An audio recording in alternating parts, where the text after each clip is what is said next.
Nah, namun sebelum saya coba bahas terkait dengan sejarahnya, kita harus bisa pisahkan ya antara budaya, tradisi, dan ajaran. Ya, kalau Kristen itu adalah ajaran, gitu ya. Kemudian di dalam ajaran itu apa ter ada unsur lain, ya, perayaan hari besar, hari kelahiran Tuhan Yesus Kristus itu dirayakan lewat Natal. Ya, Natal. Nah, Natal itu adalah budaya. Gitu ya. Natal itu adalah budaya. Kemudian di dalam budaya itu, kalau budaya itu kan satu pola, satu sistem ya yang menata kehidupan masyarakat. Nah, di dalam budaya itu pasti ada unsur tradisinya dan itu bisa berbeda-beda di setiap lapisan masyarakat ya. Nah, misalkan Natal. Natal itu kalau kita kan Natal identik dengan warna merah ya, identik dengan apa? Identik dengan pohon Natal, identik mungkin kalau anak-anak itu kado itu ya Pak ya, kado, Santa Claus dan beberapa macam lainnya. Nah, jadi itu lebih kepada budaya ya. Jadi kayak pohon Natal, terus Santa Claus, kado itu nggak ada di dalam ajaran kekristenannya, tidak ada.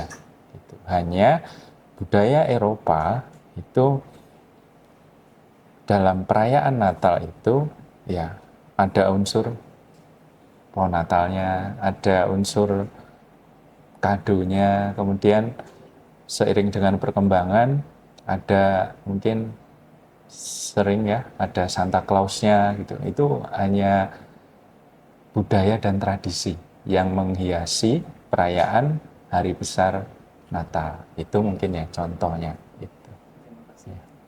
Ya kalau kita berbicara tentang hari besar, ya, dan sudah kita ketahui bersama bahwa dalam Islam hanya ada dua hari besar, yaitu Idul Fitri dan Idul Adha. Sama seperti yang disampaikan oleh Pak Sem, itu tidak lepas dari ajaran. Kalau istilah kami mungkin syariat ya, ada unsur syariatnya, ada unsur budayanya. Nah, seperti sholat id, takbiran, kemudian kalau di Idul Adha itu menyembelih hewan kurban, sholat id, takbiran juga sama. Nah, itu adalah unsur syariat. Adapun seperti budaya-budayanya yang menghiasi dua Idul Fitri atau hari besar tersebut seperti ketupat. Nah, ketupat itu budaya di Indonesia.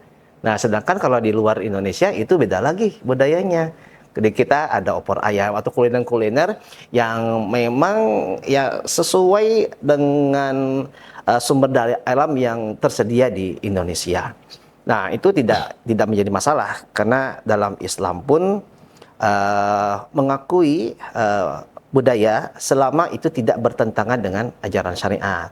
Kan ada dalam kaidah fikih al-adatu muhakkamah. Jadi adat, budaya atau urf itu bisa dijadikan sebagai sumber hukum.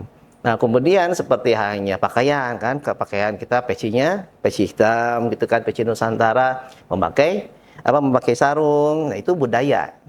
Dan budaya. Dan sama kalau seperti di Arab juga memakai gamis atau jubah yang panjang, itu unsur budaya. Nah, pada intinya syariatnya itu adalah harus menutup aurat ketika melaksanakan beribadatan. Nah, itu jadi memang sama juga kan ada unsur ajarannya atau syariatnya, ada unsur budayanya, dan kita harus memilah itu. Dan dalam Islam diperbolehkan kita memelihara nilai-nilai budaya ya selama itu tidak bertentangan dengan syariat Islam.